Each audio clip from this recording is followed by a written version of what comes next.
Ya he hecho mención en la primera parte de este programa sobre el hecho de que la Biblia aún contiene muchas frases y pasajes enigmáticas que aluden a lo que hablamos en términos de los antiguos cultos. Jordan Maxwell ha señalado en su trabajo que este término, al igual que muchos otros pasajes en la Biblia, están simplemente malinterpretados. Quiero decir, obviamente deberíamos darnos cuenta que es imposible tener muchas mansiones o moradas en una casa, pero sí puedes tener muchas habitaciones en una casa. Podrías tener muchos compartimentos en una casa. Podrías tener muchas casas en el cielo, como en el zodíaco. ¿Podría ser la morada de los cielos? ¿El domo de los cielos, el gran teatro de los misterios? Y dentro de este teatro, de esta gran mansión, ¿pueden haber muchas moradas? Pues a nuestro parecer, creemos que esto es precisamente a lo que se refiere ese pasaje. Está haciendo referencia al zodíaco y a las moradas en él. Se refiere a la faja de Isis, la faja de la diosa Nut, la diosa de la noche. Entendemos que las 12 tribus de Israel, ahí tenemos el número 12, otra alusión al zodíaco, y los hebreos tenían un muro grande y alto, y tenían 12 portones, y a las puertas 12 ángeles, y nombres escritos en él, que son los nombres de las 12 tribus de los hijos de Israel. Y cualquiera que sepa algo de la astrología hebrea, o las 12 tribus de Israel, sabe que los símbolos de las 12 tribus de Israel son los signos del zodíaco, los signos astrológicos. Los rabinos admiten esto. Hay libros de astrología hebrea mostrándote que no solo hay 12 tribus, sino que los símbolos de las 12 tribus de Israel son símbolos astrológicos y eran grandes devotos de ciertos días de fiesta a lo largo del año. Cuando tratamos del número 12, entramos en un increíble tema donde no solo tenemos los 12 signos del zodíaco,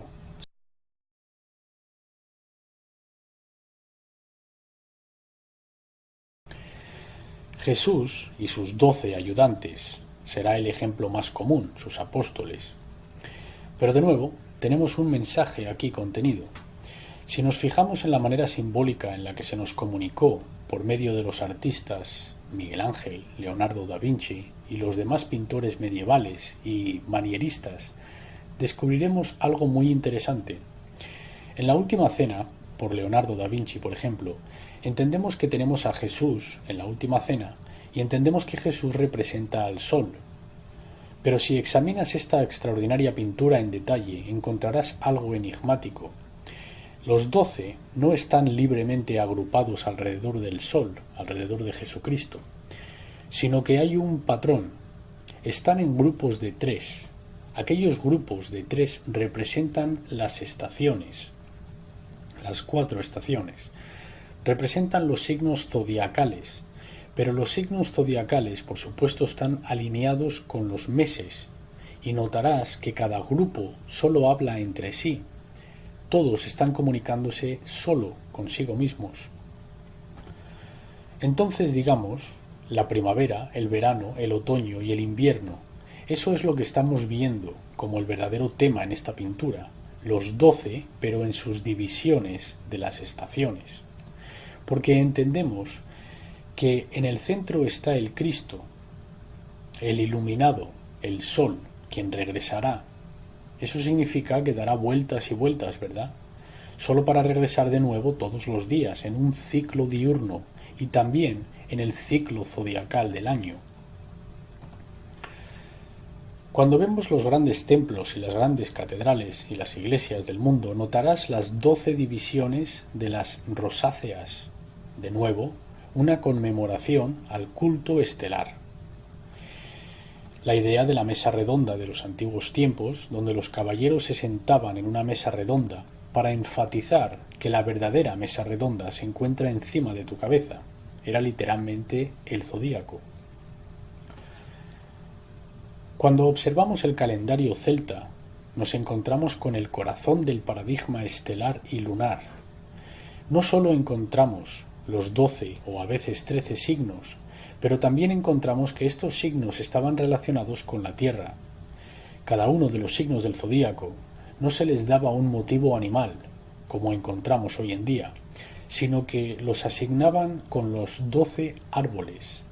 La idea de que el árbol de la vida era un motivo muy importante que conectaba con la Tierra. La adoración de los árboles era un zodíaco original. Cuando estudiamos el ciclo temporal celta, nos encontramos con los grandes días festivos, los que después transfiguraron o se transpusieron en algunos de los días festivos modernos. Si has leído cualquiera de los libros sobre este tema o has investigado este tema, autores como Robert Grace o Kathleen Matthews y muchos más, encontrarás muchos libros sobre este tema y comenzarás a entender un par de cosas. Una es que el calendario fue cambiado desde uno estelar a uno solar céntrico, donde nos encontramos con distintas historias que están sucediendo. Los años de apertura del calendario también fueron artificialmente cambiados. Los días de los santos fueron meramente superpuestos sobre los días festivos siderales, y la más importante es que hubo una suplantación del principio femenino, hubo una masculinización de las deidades y los símbolos icónicos. Esa última es todo un tema por sí solo, en el cual yo entro con más detalle en otro programa de esta serie titulado La adivinación y la tradición de la diosa. Toda la idea de la masculinización y la lenta subversión del principio femenino, que a su vez tiene horrendas ramificaciones para la consciencia humana y para las relaciones entre géneros y demás. David Duncan, en su libro El calendario, dice: desde los comienzos, el calendario romano fue una herramienta política poderosa que gobernaba los días festivos religiosos, los festivales y los días de mercado, constantemente cambiando horarios diarios, cuando era legal llevar a cabo negocios judiciales y oficiales en los tribunales y en los gobiernos. El calendario inexacto jugó estragos no sólo para los agricultores y los marineros, pero también para una población cada vez más dependiente que nunca en el comercio, el negocio, la ley y la administración civil, en un imperio rápidamente en crecimiento, que desesperadamente necesitaba un sistema estándar para medir el tiempo. Así que lo que nos está diciendo David Duncan es que no sólo se nos dio un conjunto de tiempo que por supuesto necesitábamos, sino que se nos dio este híbrido, este brebaje disparatado. Lo encontraron muy confuso. Eruditos como Joseph Campbell siempre ha mencionado que el lenguaje de la Biblia es un lenguaje muy mercantil. Muchos se han dado cuenta de esto. Porque sí, en efecto, hubo un cambio paradigmático, donde el culto saturniano y el culto solar están haciéndose los dominantes. Cada vez tienen menos y menos que ver con tu empoderamiento y la religión y la verdadera adoración de Dios. No, tiene más que ver con la subyugación. Por supuesto, hubo que cambiar el calendario, porque se supone no debemos adorar la naturaleza, no debemos estar adorando y creyendo en lo real. Se supone que hemos de estar embrutecidos en total servidumbre. Y una de las mejores maneras para lograr esto era subvirtiendo el tiempo y subvirtiendo el calendario. Pero evidencias del culto estelar se encuentran en todas las banderas del mundo. Los críos siempre comentan: ¿por qué tenemos estas estrellas en las banderas? Incluso desde la niñez nos damos cuenta de esto. Sí, pues efectivamente, ¿por qué? ¿Por qué las banderas de las naciones tienen este motivo? Tan prevalentes por todo el mundo, las estrellas, incluso la bandera de la Unión Europea contiene 12 estrellas representando el zodíaco. Tenemos amaneceres o el sol naciente, tenemos lunas crecientes, tenemos estrellas. La razón es por lo que estamos diciendo aquí, que toda la idea, cuando te das cuenta que todos estos establecimientos modernos e instituciones y paradigmas proceden de los cultos estelar, solar y lunar, entonces podemos entender por qué vemos estos motivos. La bandera californiana de América, todos piensan que muestra al oso pardo y la estrella roja, sin embargo no lo hace. Este es otro dispositivo críptico. A lo que hace referencia es al oso, sí, pero al oso de allá arriba. La estrella roja es la estrella polar, alrededor de la cual gira la osa mayor, el oso, la osa. Lo que de hecho estás viendo en la bandera californiana no es nada menos que un motivo astroteológico disfrazado para aparentar otra cosa. Ahora, los egipcios, a diferencia de hoy, no abrían el año o no comenzaban el año el 21 de diciembre o el 1 de enero, o incluso donde los astrólogos quieren pensar que es el comienzo del zodíaco, siendo Aries. No, su año comenzaba en el signo de Virgo, que en aquellos días, debido al movimiento precesional de los cielos, era entre el 20 y el 25 de julio. Esto es cuando el Nilo comienza a crecer y las aguas de inundación crecen. Este es el periodo cuando Sirio, la estrella, estaba alta en el cielo, sobre el 20 y el 25 de julio en aquella estación. El Sol amanecería en el signo de la constelación de Virgo, y Virgo, por supuesto, es el signo de la Virgen, que siempre se ha representado desde tiempos inmemoriales como la hembra, la diosa femenina o la reina femenina, la preciosa Virgen Virgo. Pues claro, si naturalmente el año comenzaba en Virgo para los egipcios, al igual que el nuestro, tiene los 12 meses por recorrer hasta que el año termina o cierra. Y el año terminará lógicamente en el signo anterior a Virgo, y el signo anterior a Virgo es Leo, el león. Leo, el león, era el terminar o el cerrar del año. Por eso tenemos la esfinge, porque tiene la cabeza de la Virgen y la cola del león, contenido en un solo símbolo, porque esta es de la manera en la que los antiguos hacían las cosas, con tanta belleza figurativa. Entonces la idea es que la cabeza de la mujer mira hacia el horizonte, su mirada estaba fija, toda la tierra, que es circular y regresa al cuerpo del león. Es simplemente un símbolo del zodíaco. Es un símbolo del zodíaco en las areniscas, hechas de 20 metros de altura, y todo para decirte que éramos astrólogos, éramos los magos. Así que el primer signo del zodíaco, Virgo, el signo de la Virgen, el último signo del zodíaco, Leo, ponlos juntos y tienes la esfinge. Virgo era la hembra, la mujer, la Virgen sujetando la gavilla de trigo. El Sol entra en el signo de Virgo sobre el 25 de julio. Tras entrar en este signo femenino, los antiguos cosmólogos decían que el Sol, y recordemos que el Sol en inglés es sun, al igual que la palabra hijo es son, se pronuncian igual, pero se escriben diferente. Entonces, los antiguos cosmólogos decían que el Sol, el Hijo de Dios en los cielos, nacía de nuevo, nacido de una virgen. De aquí procede este término.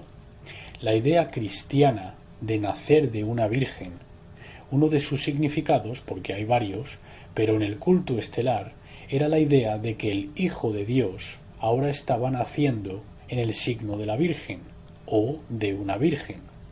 Cuando se construyó la esfinge, su rostro incluso contemplaba la parte del horizonte donde las constelaciones de Leo y Virgo se elevaban al caer la noche. Así que esta cara, sus ojos miraban hacia el horizonte, donde por la noche ascendían las constelaciones de Virgo y Leo, justo delante de los ojos de la esfinge. Puesto que el comienzo de este cinturón zodiacal estaba en Virgo, el zodíaco se conocía como la faja de Isis, la diosa virgen. Ella fue el prototipo de María. El hijo de Isis era Horus. El hijo de María era Jesús. Horus fue la base para el mito de Cristo.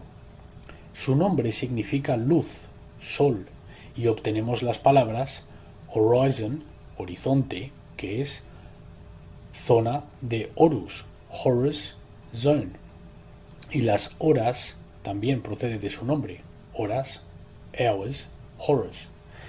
Es cierto, la idea de Horus, o el horizonte, es por donde asciende el sol, es la zona de Horus, el dios del sol.